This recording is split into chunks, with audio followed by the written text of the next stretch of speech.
Kita akan menyeberang ke Pulau Dua. Pulau Dua terletak di Kecamatan Bakongan, Kabupaten Aceh Selatan.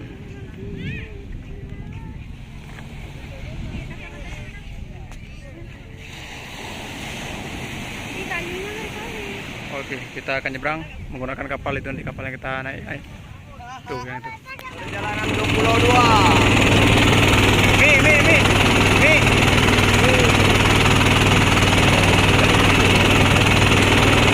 Pulau Dua cuy. Pulau Dua Bakongan ya.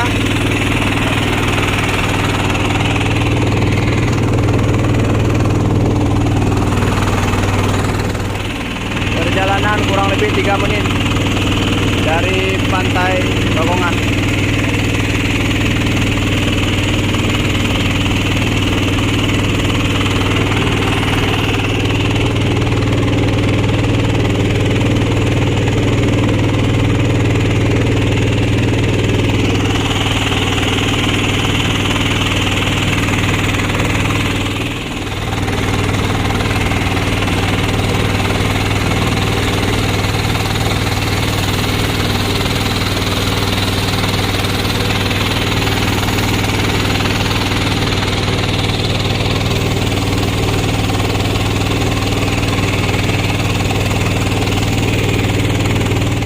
Zona Pulau Dua. Nah, tempat mandiannya.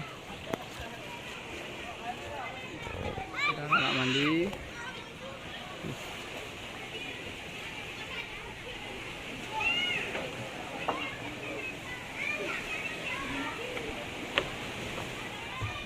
Pulau Dua, ayo sana yuk. Nah itu pulau satu lagi, makanya dalam Pulau Dua. Ada juga warung-warung, orang jualan. Dan yang paling potensi di sini adalah memancing.